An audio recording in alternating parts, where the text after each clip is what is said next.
Buen día y bienvenido al tercer videoblog de Rebelde Encausada.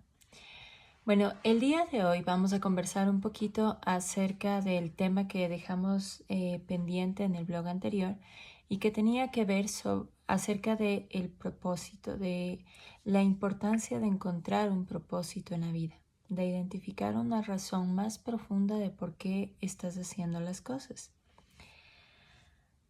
Bien. En la vida, el plantearse una meta es importante, porque una meta te permite trazar una ruta y te permite identificar un lugar al que tú quieres llegar, donde quieres estar, o algún objetivo, en fin, o sea, te marca, digamos que te empieza a marcar caminos, ¿no? Por lo menos sabes hacia dónde estás direccionándote. Pero ¿qué pasa? ¿Cuál es la diferencia entre poder identificar un objetivo y el tener un propósito de vida? Un propósito de vida es algo que se siente mucho más profundo. Es algo que te genera una pasión, que te enciende el corazón, el alma, que es capaz de reanimarte en los momentos más difíciles, más complejos que puedas estar transitando. Porque no es algo que está un poquito forzado por o sea, no, la fuerza o la presión no viene desde afuera, como sí suele ocurrir con estas metas y objetivos que uno tiende a trazarse en la vida, ¿no? O sea, el de tener, graduarte muy bien, estar con las notas excelentes, después ir a una buena universidad, después poder graduarte con honores y en fin, y seguir estudiando, formándote o incluso realizar un viaje. Bueno, eso puede referirse más a algo que internamente tú buscas hacer. Pero me refiero a que estas metas, estos objetivos, generalmente tú sientes esa presión desde afuera hacia adentro. El propósito es distinto porque el propósito tú lo sientes de adentro hacia afuera. Aquí, por ejemplo, mi propósito de vida siento que es escribir. Siento que es la forma en la que logro conectar con la vida de la manera más profunda, más significativa. Siento que es lo que dentro de todos los lenguajes o dentro de todas las formas que tengo de comunicar mi ser, mi verdad, mi sentir, la escritura es la que me permite hacerlo de la forma más prístina, más real, más auténtica. Eso es lo que siento cuando escribo. Entonces, y muchas veces cuando he pasado por momentos de crisis feroces, pero, o sea, de las fuertes,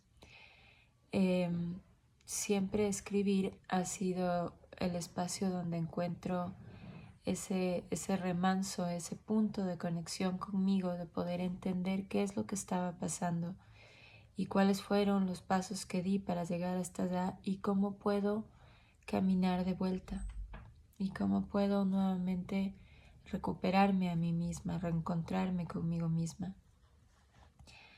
Entonces, claro, o sea, mi propósito es algo eh, sin lo que yo no sería yo. O sea, no puedo o no me imagino no escribiendo. ¿Ya? Hago otras cosas también, obviamente. O sea, soy arteterapeuta, soy madre, tengo otros roles que represento en la vida, hija, sobrina, tía, en fin. Pero, pero digamos, ese en particular, el, el escribir, es, es algo que siempre estoy haciendo. O sea, incluso en servilletas. En servilletas con el esfero que uno le pide a la mesera, a la señorita mesera, por favor, présteme el esfero y estoy ahí escribiendo alguna cosa. Es algo que sí, y por eso también es que tengo inundado a veces mi cuarto y mi casa con un montón de papelitos ahí donde habían frases y y títulos de cuentos que tengo aún por escribir. O sea, digamos que escribir es la forma en la que logro escucharme a mí misma, ¿ya? Ese es un propósito. Entonces, identificar un propósito en la vida es absolutamente básico y esencial, porque es la forma, es el canal que tú tienes para escucharte a ti mismo, para, más allá de lo que te puedan decir acerca de si es que eres una persona con tales y tales cualidades, o si es que haces esto, o si no haces esto, o de la aprobación o desaprobación que puedas estar recibiendo de tu entorno.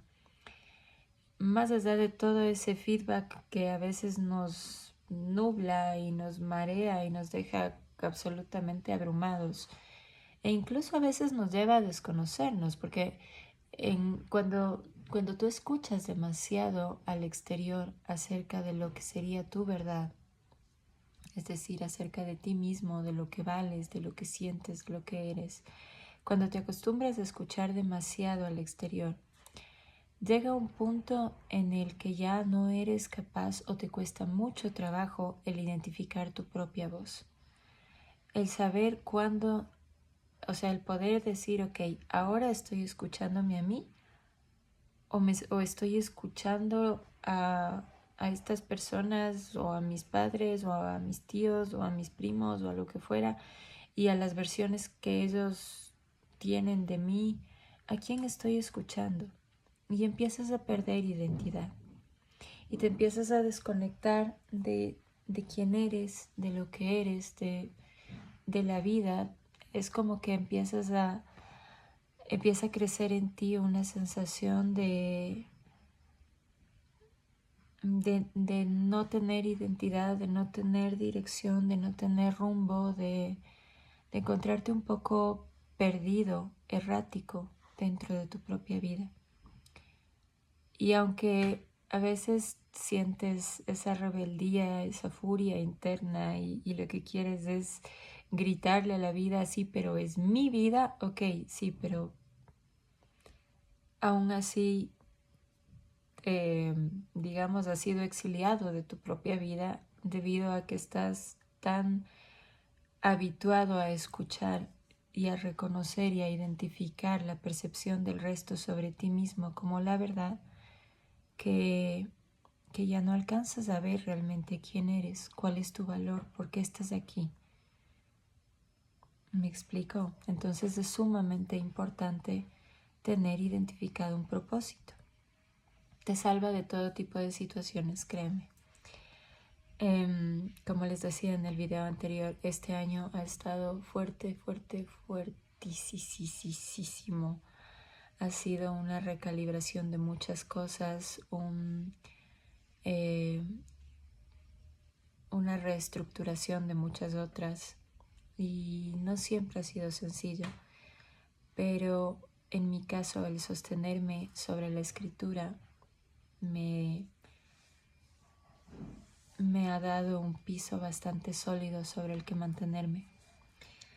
Así que voy a compartir en esta ocasión, y con esto vamos a cerrar el videoblog de hoy, una hermosa carta que me escribió una bella mujer, mi abuela, y es la persona que, bueno, es por quien escribo. Es gracias a ella que yo escribo. Esta carta fue escrita en mayo de 1983, mes y año en el que nací. Y ahora van a entender por qué yo no podría estar haciendo nada más que escribir. O sea, como propósito me refiero. Esta es la primera carta que te escribo, y voy a tener tiempo de llenar todo un libro hasta que puedas leer estas letras de tu abuela. Capullito dorado, quiero contarte lo que sentí cuando te vi por primera vez tras el vidrio del cuarto del hospital, donde te llevaron apenas saliste del tibio nido en el vientre de tu madre. Tenías la carita todavía pringosa, los pelos pegados a tu cabecita, pero ya tu nariz se levantaba en gesto travieso. Tus puñitos cerrados empezaban a tirar manotazos al mundo, y tu boquita roja y bien delineada se estiraba y luego se fruncía, y parecía buscar en todas partes el tibio alimento que necesitabas. Tenías las mejillas redonditas y rosadas, y la línea de tus ojos y tus cejas era como dos pinceladas doradas. ¡Qué hermosa me pareciste! Más que cuantas niñas o bebés recién nacidas había mirado hasta entonces. Qué ternura infinita me calentó el corazón y mojó de lágrimas mis ojos. Todo mi ser tendía a ti. Quería tomarte entre mis brazos, estrecharte contra mi corazón, protegerte, tocar muy suavemente tu piel de leche y rosas y sentir tu tibieza. Me quedé largo rato mirándote y creo firmemente que entre tú y yo se estableció desde ese mismo instante un puente cálido y luminoso. Y bueno, la carta continúa, ¿no? Y hay muchas otras cartas más, pero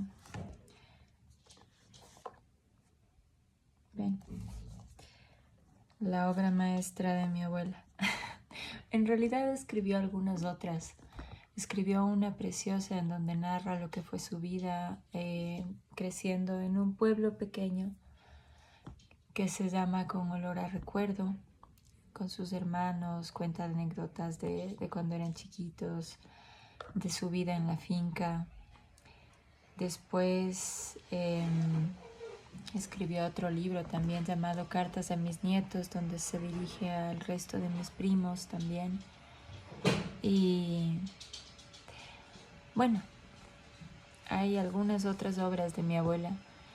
El tema es que ella siempre escribió por amor, más allá que el tema de reconocimiento, porque en realidad nunca fue eso lo que le motivó. Ella escribió porque le apasionó, porque amaba hacerlo. Y esa fue la pasión que me transmitió y ese es el legado más importante que siento que mi abuela me dejó. Pero claro, mi abuela desde el otro año ella ya descansa, entonces eso fue lo que generó toda esta conmoción a la que todavía nos estamos acoplando. Bueno, ya cada vez un poco más, ¿no? Pero nuevamente, cuando una gran matriarca se va del hogar, definitivamente llama a una reestructuración importante. En fin, muchas gracias por acompañarme y ya nos vemos en el tercer videoblog de Rebelde Encausada. Cuarto videoblog de Rebelde Encausada.